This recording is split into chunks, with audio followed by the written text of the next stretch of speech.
Lucas. Ya tengo una ya. Sí, tengo una. Gracias. Dame esa.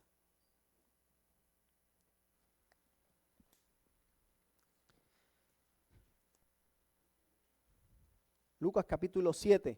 Y vamos a dar lectura a los versículos del 1 hasta el 10. Lucas 7, versículos del 1 al 10. Dice así en el nombre del Padre, del Hijo y del Espíritu Santo. Cuando terminó todas sus palabras al pueblo que le oía, Jesús se fue a Capernaum. Y el siervo de cierto centurión, a quien éste apreciaba mucho, estaba enfermo y a punto de morir. Al oír hablar de Jesús, el centurión envió a él unos ancianos de los judíos, pidiendo que viniera y salvara a su siervo. Cuando ellos llegaron a Jesús, le rogaron con insistencia, diciendo: el centurión es digno de que le concedas esto, porque él ama a nuestro pueblo y fue él el quien nos edificó la sinagoga. Jesús iba con ellos, pero cuando ya no estaba lejos de la casa, el centurión envió a unos amigos diciendo: Señor, no te molestes más, porque no soy digno de que tú entres bajo mi techo. Por eso ni siquiera me consideré digno de ir a ti. Tan solo di la palabra y mi siervo será sanado. Pues yo también soy hombre bajo puesto autoridad y tengo soldados bajo mis órdenes. Y digo a este: ve y va, y a otro: ven y viene, y a mi siervo: haz esto, y lo hace. Al oír esto, Jesús se maravilló de él y volviéndose dijo a la multitud que le seguía: les digo que ni aún en Israel he hallado una fe tan grande. Cuando los que habían sido enviados regresaron a la casa, encontraron sano al siervo.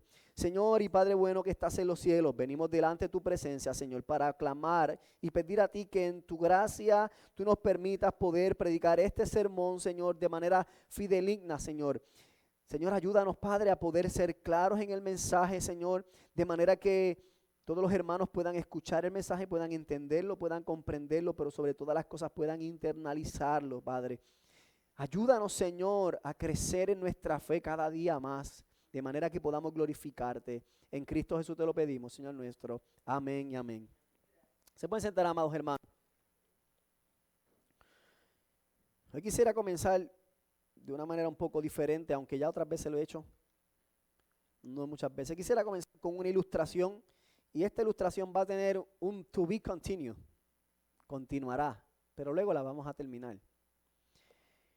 Un día había un padre que estaba con su niño y el papá trajo unos dulces a su casa y estos eran los favoritos de este niño. Si fuese en el caso de mi casa, sería para Casey una donita glaseada de chocolate y para Ezequiel posiblemente un quesito de panadería.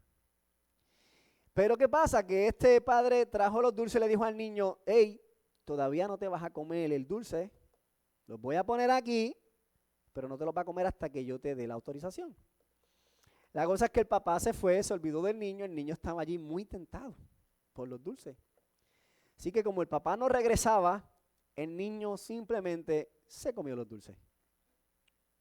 Cuando el papá regresó y se percató que no estaban los dulces, le pregunta al niño: ¿dónde están los dulces? El niño se puso muy triste y dice: papi, perdóname, la realidad es que no pude resistir y me los comí.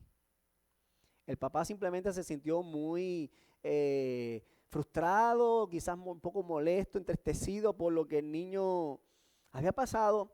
Así que el niño notó esto y se fue muy triste hasta su habitación en el segundo piso de la casa. Mientras tanto, el papá seguía meditando acerca de la importancia de ganar y mantener la confianza los unos con los otros. Y vamos a dejarlo hasta ahí. Como vemos en esta narrativa, nos encontramos que Lucas nos presenta ahora un ejemplo sobre lo que viene a ser un hombre que reconoce a Jesús como digno de confianza. Si nosotros vamos al capítulo 6 y nos recordamos del sermón de la semana pasada, donde hablamos que aquellos que están cimentados en la roca son los verdaderamente sabios, y que dijimos que estar cimentado en la roca no es otra cosa que poner nuestra confianza y fe en Jesucristo. Ahora vemos que esa ilustración se torna real a través de un ejemplo que Lucas nos comparte. Y interesantemente, el ejemplo que utiliza Lucas para hablarnos acerca de fe no es un judío, sino un ser. Y la narrativa comienza cuando Jesús, luego de predicar el sermón, se mueve desde el desierto hacia la ciudad de Capernaum. Y dice la palabra que había allí un hombre que era centurión, y un centurión, como dije, o más bien es un soldado romano que tenía a cargo alrededor de 100 soldados. Por eso se llama centurión, de palabra viene de 100. Y este soldado romano, a quien tiene un grupo de 100 hombres, por lo general estos hombres eran bien respetados en la sociedad, no solamente por su posición que tenían, obviamente, una jerarquía dentro de lo que es el ejército romano, tiene a cargo mucha gente, pero específicamente este hombre era muy respetado en la sociedad porque era un hombre que era muy amable. Dice la palabra que él trataba muy bien no solamente a sus siervos, sino también trataba muy bien a los judíos, a los ancianos, al punto que él había sacado de su propio dinero para construir una sinagoga. Así que es un hombre que es muy respetado, es querido en la sociedad, es una persona que trata a las personas con mucho respeto, con mucha amabilidad, y está teniendo una situación que es que uno de sus siervos, a quien él aprecia mucho, está enfermo. Entonces vemos en esos versículos del 2 y el 3, cómo entonces se pone a prueba la fe, o la prueba de la fe, o la fe por esta prueba. Este centurión escucha hablar de Jesucristo. Él escucha de todo lo que Jesucristo viene haciendo.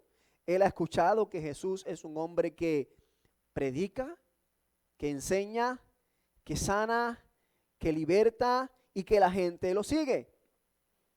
Y dice que al oír hablar de Jesús, entonces él decide hablar con unos ancianos judíos. Cuando hablamos de ancianos judíos, no estamos hablando solamente que son personas mayores de edad, que sí lo eran, pero sino que estos venían siendo como los principales, eran como decir, la junta administrativa de esa sinagoga. Eran personas importantes en la sociedad, eran personas respetadas, gente que tomaba decisiones en esa área de Capernaum. Y con ellos es que este centurión habla para que sean ellos quienes intercedan o sirvan de intermediario para que hablen con Jesús. Y que sean ellos quienes ruegan o le pidan que venga Jesús a sanar a su siervo.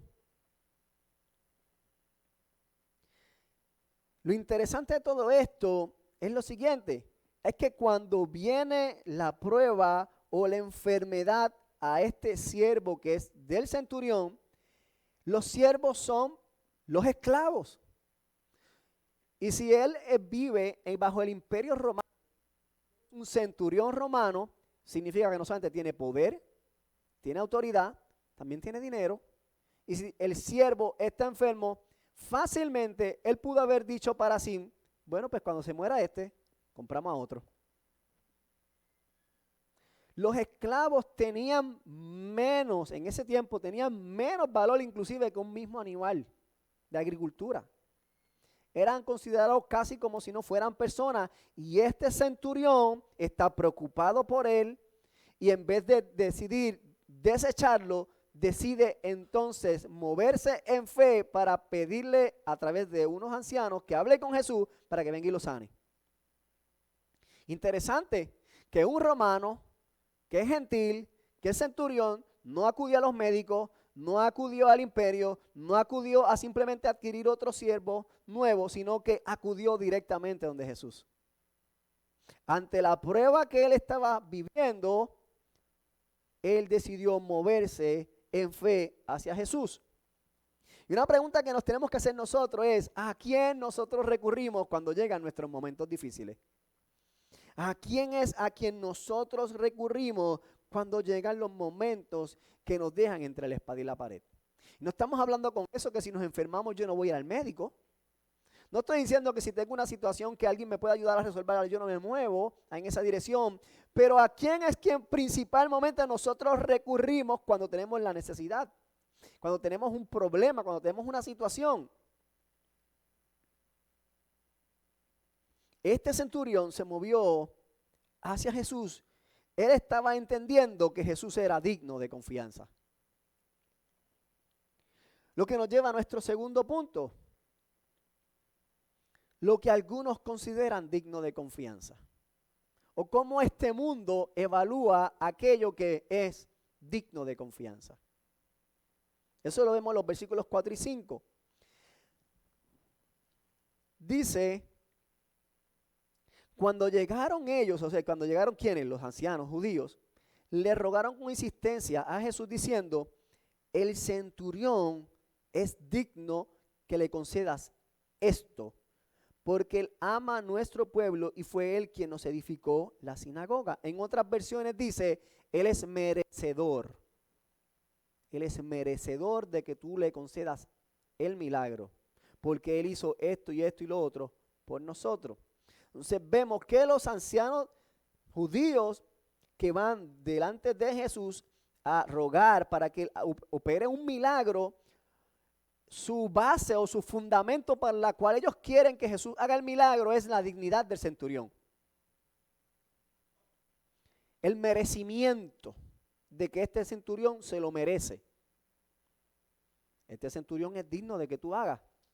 El merecimiento basado en qué? Basado en lo que el centurión hacía o había hecho. ¿Qué es lo que ellos dicen?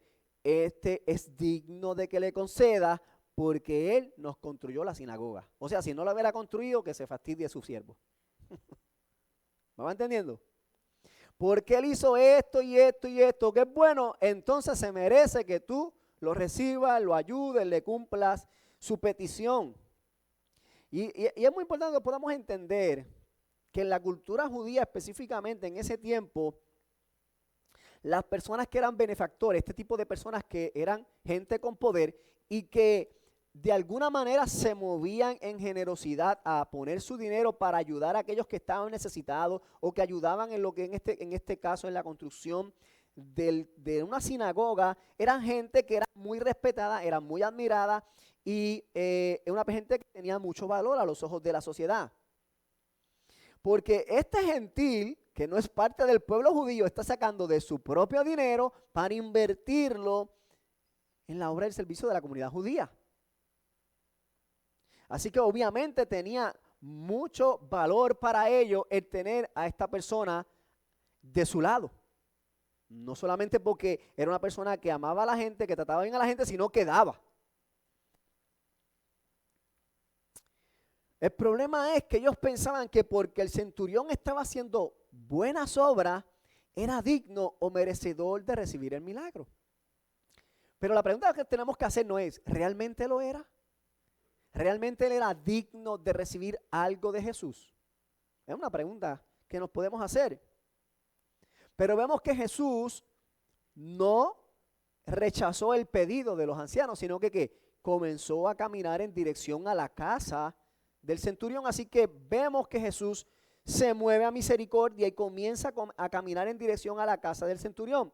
Ahora la pregunta que yo me hago es la siguiente: ¿caminó Jesús hacia casa del centurión basado en el comentario que los judíos le estaban haciendo acerca de la dignidad del centurión o fue algo diferente?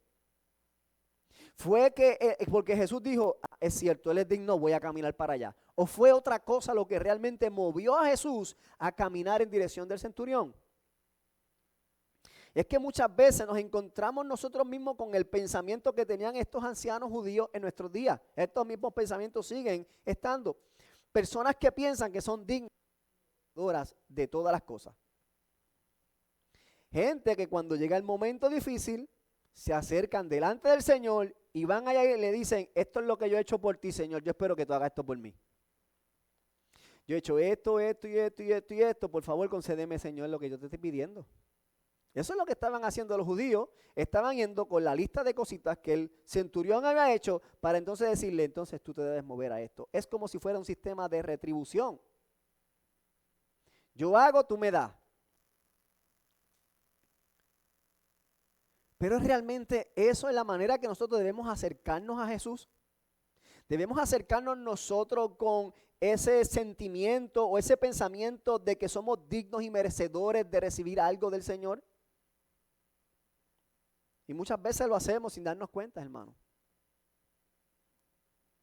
Pero lo interesante es que este centurión, a diferencia de los judíos que pensaban que él era digno, él tenía un pensamiento completamente diferente a lo que los judíos pensaban de él. Que es lo que encontramos en los versículos 6 y el 8. En los versículos 6 y el 8, a través del centurión vemos quién es el verdadero digno de confianza. ¿Quién es aquel que es verdaderamente digno? Dice que cuando Jesús se estaba acercando a la casa del centurión, esta vez el centurión envió otra delegación. Esta delegación no eran judíos, sino que eran sus amigos personales. Y con la razón que lo envió era para decirle a Jesús, hey, yo sé que yo te mandé a llamar con los ancianos para que tú vinieras a casa, pero ¿sabes qué? No venga, no venga. Él no le dijo que se parara, que no viniera porque ya era demasiado tarde. Él no le dijo porque, no, yo no te quiero en casa porque de verdad que es que tú eres judío y yo soy un centurión romano. No, todo lo contrario. El centurión dice, no te molestes más porque no soy digno de que estés bajo mi propio techo. ¡Wow! ¡Qué diferencia! La actitud de este centurión con relación a los judíos ancianos. Los ancianos decían, el centurión es digno. Y el centurión dice, yo no soy digno. Yo no soy digno de que Jesús esté bajo mi propia casa. No solamente eso, dice, por eso ni siquiera me considero digno de ir a donde ti. El centurión decía, yo ni siquiera soy digno de estar cerquita de él. No solamente de que él venga donde mí, ni siquiera que yo vaya donde él. O sea, vemos que la razón por la que el judío no fue donde Jesús, no porque fue que el centurión se creía mejor que los demás, como para decirle, mira, vete, dile a él que venga acá. No, es que el centurión mismo no se sentía digno para él caminar y hablar directamente con Jesús. Por eso fue que envió dos delegaciones diferentes. Por eso fue que él utilizó otras personas de intermediario. Él sabía que él era indigno de estar de frente de Jesús mismo. Y para que una persona como él, que era un centurión respetado, con una posición económica, con una posición de un estatus social, pudiese reconocer que era indigno delante de Jesús, es porque él entendía que Jesús tenía mucha más autoridad que él mismo. ¡Wow! Él podía entender que Jesús no era otra persona más en medio de aquel grupo de gente. Jesús no era un profeta más caminando o un maestro más. Él podía entender que Jesús era el Señor. El Señor, con letra mayúscula y S mayúscula. El Señor. ¿Cómo sabemos eso? La misma Biblia nos dice. Cuando seguimos leyendo dice, tan solo di la palabra y mi siervo será sano, pues yo también soy hombre puesto bajo autoridad. Él estaba entendiendo que Jesús tenía autoridad y él se estaba sometiendo a la autoridad de Jesús. Por eso dice, yo no soy digno de estar delante de ti, envía la palabra y mi siervo será sano. Lo que tú digas se va a hacer. En otro punto, lo que tú dices se hace. Por eso él sigue diciendo, porque yo también tengo soldados bajo mis órdenes. Entonces, yo soy un hombre que está bajo autoridad y sabe reconocer que él está bajo la autoridad del Imperio Romano. Y si el emperador romano le pide que brinque en una pierna, él va a brincar en una pierna. Pero de la misma manera, si él le dice a un soldado de él, brinca en una pierna, ese soldado va a brincar. Dice, le digo a mis soldados, ve, y ellos van. Le digo a otros, ven, y él viene. Le digo a mi siervo, haz esto, y él lo hace. Él reconoce que así que como él tiene autoridad para mandar a otra gente a que hagan cosas, Jesús tiene autoridad no solamente sobre las personas, sino que tiene autoridad sobre la enfermedad. Jesús está sobre toda cosa, que ya lo hemos predicado anteriormente. cuando vimos que Jesús tenía autoridad, tiene autoridad sobre los enfermos o sobre la enfermedad, tiene autoridad sobre la vida misma, tiene autoridad sobre la naturaleza. Cuando vimos que hizo el milagro, que le dijo, echa la red y sacó. Vemos ahora que Jesús es el Señor también de los gentiles. Va como Lucas va descubriendo quién es el Jesucristo. No solamente Jesucristo, creador de los cielos y la tierra, no es Jesucristo que tiene poder para sanar, Jesucristo tiene poder sobre los demonios para enviar los demonios fuera de la gente. Ahora dice, Jesús también tiene autoridad sobre aquellos que no son parte del pueblo judío. Ellos también son del Señor. Es por eso que podemos descubrir el corazón del centurión. Él declara, no soy digno que entres en mi casa, no soy digno siquiera de estar delante de ti, pero sí dice que Jesús es digno de confiar. Porque tú le dices, envía la palabra y yo sé que será hecho. A diferencia de los judíos que veían dignidad en el centurión basada en lo que él hacía, el centurión reconocía que no había nada que él pudiera hacer que mereciera el favor de Dios. ¿Qué diferencia? Vemos claramente ahora que Lucas está utilizando esta narrativa para presentar un ejemplo concreto de lo que significa ser una persona que vive contracorriente. Ahora, Lucas está tomando un ejemplo real y dice, así vive la gente contracorriente. La gente contracorriente entiende que no son dignos, nada tienen que ofrecer al Señor, pero deciden poner su fe en Jesucristo porque Él es digno de total confianza. Pero el centurión entiende que Jesús es digno de toda confianza porque Jesús tiene todo poder y toda autoridad. No es en el vacío. La fe no es un sentimiento esperanzador de que yo creo que algo va a pasar porque sí, no. La confianza del centurión está basada en la razón. ¿Me van comprendiendo, hermano? Lo que quiero decirle, el centurión simplemente tiene una fe ciega en Jesucristo. No, su fe de que Jesucristo es digno de total confianza es porque Jesús tiene toda autoridad. Él ha escuchado todo lo que Jesús ha hecho. Él ha sanado enfermos, Él ha libertado endemoniados, Él ha hecho milagros con la naturaleza. Entonces no hay razón por qué dudar. Y a veces nosotros con todo esto en nuestras manos y todavía a veces dudamos. Desconfiamos. Pero ¿qué ejemplo nos da este centurión que nos llama a vivir por fe? Nos llama a vivir depositando toda nuestra confianza en aquel que es digno de toda nuestra confianza, Jesucristo, nuestro Señor. En Hebreos 11:1 nos dice la palabra, es pues la certeza de lo que se espera, la convicción de lo que no se ve.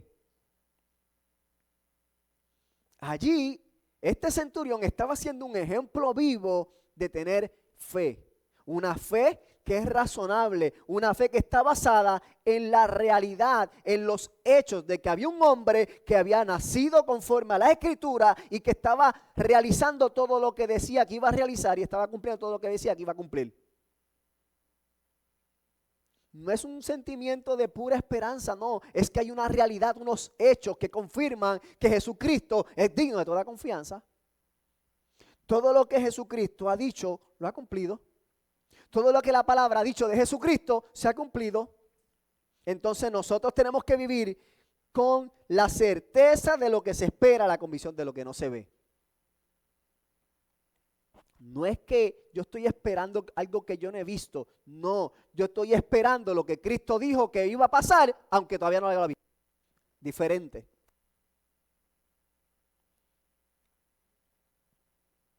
La revelación que tuvo el centurión fue un acto de gracia del Señor Jesucristo, un acto de gracia de Dios. ¿Por qué? Porque la fe es un don de Dios. Entonces vemos que el don de la fe está disponible no solamente para los judíos, sino también está disponible para los gentiles. En Efesios 2:8, que estamos estudiando Efesios, nos dice, porque por gracia ustedes han sido salvados por medio de la fe, y esto no procede de ustedes, sino que es don de Dios. O sea, la fe por la cual este centurión se acercó a Jesucristo no fue algo que él mismo produjo, sino que Dios mismo produjo en él para que pudiese creer que Jesucristo tenía autoridad y era digno de confianza. Entonces nosotros de igual manera hoy podemos decir lo mismo, podemos tener esa misma fe que tuvo el centurión, porque nosotros somos parte de los gentiles, nosotros no somos parte del pueblo judío, pero por medio de la fe hemos sido alcanzados por Dios. Ahora nosotros podemos poner toda nuestra confianza en Jesucristo y descansar en todo lo que Él ha prometido. Si Él ha dicho algo, Él lo ha de cumplir. ¿Cuál fue el resultado de la fe del centurión? Lo vemos también ahí en la palabra.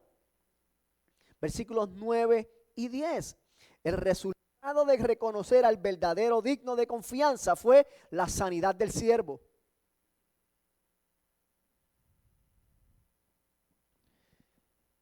Dice que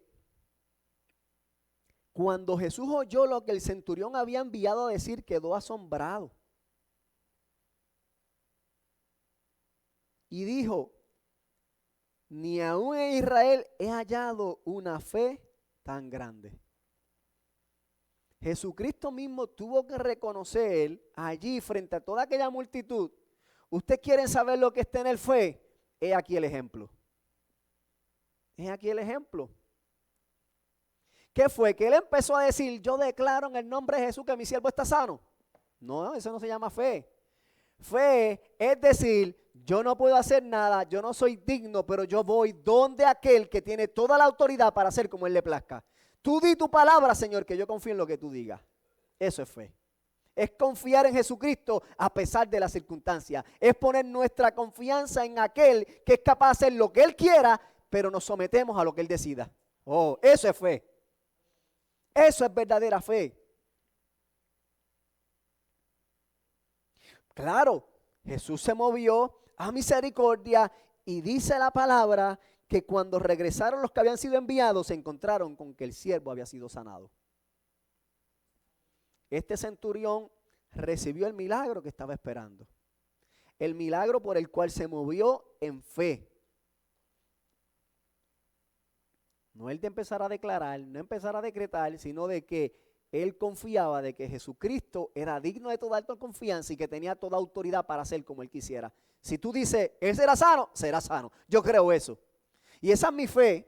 Si el Señor dice, yo voy a sanar a alguien, lo va a sanar. Ahora, si el Señor dice, yo lo voy a fortalecer, lo va a fortalecer. Y si el Señor dice, se va a ir conmigo, se va a ir con él. Entonces, ¿cuál debe ser nuestra actitud? Descansar y confiar en el Señor. En lo que Él vaya a hacer es bueno siempre. Su voluntad siempre será buena, perfecta y agradable. De eso se trata, que nosotros podamos entender que Jesucristo es digno de total confianza. Este hombre es el ejemplo de aquellos que entienden que son pobres de espíritu. Este centurión es el ejemplo de aquellos que tienen hambre y sed de justicia. Él sabe que a pesar que posee una posición en la sociedad, a la hora de presentarse delante de Dios, él sabe que es un pecador necesitado de Dios, necesitado de su gracia. Y si bien es cierto que nosotros no sabemos, la narrativa no nos da mucho más detalle acerca de centurión, si fue un servidor de Jesucristo, si fue un discípulo de Cristo, lo que sí podemos ver claramente es que reconoce la autoridad de Jesucristo. Es una autoridad que está por encima de la de él. No solo una autoridad a la cual debe someterse, sino una autoridad que tiene que someterse hasta la misma enfermedad. Entonces, una vez más, Lucas nos muestra que Jesús tiene autoridad, mucho más autoridad que cualquier persona, pero una autoridad que es digna de confianza. Entonces, a través de este ejemplo, el autor nos está invitando a nosotros, los creyentes de hoy día, a poner nuestra fe en aquel que es digno de total confianza. Y ese se llama Jesucristo. La razón por la que debemos nosotros creer que Jesucristo es en quien nosotros debemos poner nuestra total confianza es por lo que nos dice el autor de Hebreos capítulo 11, versículo 6. Hebreos 11, 6 dice, pero sin fe es imposible agradar a Dios. Porque es necesario que el que se acerca a Dios crea que le hay y que es galardonador de los que le buscan. Qué interesante, que aunque nosotros no somos dignos del Señor Jesús, aquellos que se acercan con fe y no con un resumen de buenas obras, son galardonadores de Él. O sea, nosotros no nos merecemos nada, pero por medio de la fe en Jesucristo se nos da todo. Y ya. Nosotros no merecemos nada, pero por medio de Jesucristo, Él nos los da. Dice galardonador de los que le buscan. O sea, aquellos que se mueven en fe, se merecen a Cristo. No porque hayan hecho algo, sino porque han puesto su confianza en aquel que es digno de confianza. Por eso la invitación nuevamente es, pongamos nuestra fe en Jesucristo, sobre todo en las circunstancias difíciles. Porque es muy fácil confiar cuando todo anda bien. Cuando todo anda bien, de maravilla, cuando hay salud, cuando hay provisión, cuando todo anda súper bien. ¡Wow! Ahí es súper fácil. No, chacho, tremendo, el Señor Jesucristo es buenísimo. Pero primera de Pedro 1, 7 y 9 nos dice, para que sometida a prueba vuestra fe, mucho más preciosa que el oro, el cual aunque perecedero se prueba con fuego. ¿Para que qué? Para que sea hallada en alabanza, gloria y honra cuando sea manifestado Jesucristo, a quien amáis sin haberle visto, y en quien creyendo, aunque ahora no lo veáis, os alegráis con gozo inefable y glorioso, obteniendo el fin de vuestra fe, que es la salvación de vuestras almas. En la medida que nosotros, en medio de las pruebas, confiamos en Jesucristo, ¿sabes qué? Vamos a obtener el mayor premio que podamos obtener, a Cristo mismo. Esa es nuestra recompensa, la salvación de vuestras almas por Jesucristo. Y cuando lo tengamos a Él, lo tendremos todo. Entonces, hermanos, una vida contracorriente, de la que hemos hablado por los pasados 3 domingos, requiere depositar en Jesucristo y en nadie más. No es lo que tengamos económicamente, no es en la salud que tenemos, no es en el esposo o la esposa que tengo, no es en el trabajo que tengo, en el negocio que tengo, en los hijos que tengo, en nada. Nada de eso, no es la casa que tengo, no son los ahorros que tengo, no es las inversiones que tengo, es Jesucristo. Es ahí donde único debemos colocar nuestra fe.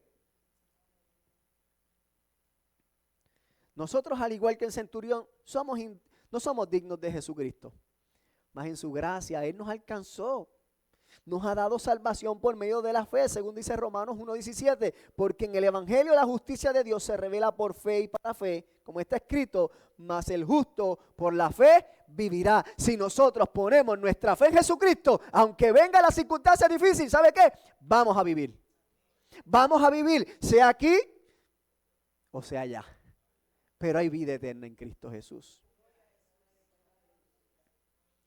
Entonces volvemos a la ilustración del niño que se encontraba triste en su habitación, que dejamos al principio, que el papá se sentía un poquito triste porque el niño había roto su confianza y el niño estaba un poquito desilusionado consigo mismo porque había traicionado a su papá. Mientras permanecía en su habitación, luego de un tiempo, la casa comenzó a prenderse en fuego. Y la familia salió corriendo, pero como el niño se encontraba en el segundo piso de la casa, no se había percatado. Y de repente las llamas comenzaron a subir al punto que cuando el niño se percató no había salida hacia las escaleras por la puerta principal.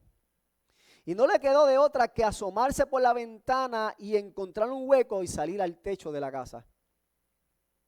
Y mientras se encontraba allí en medio de las llamas rodeado, él en el techo, el papá desde abajo comenzó a gritarle, hijo, hijo. Y el niño buscaba al papá, pero apenas lo veía por tanto humo y el calor de la llama.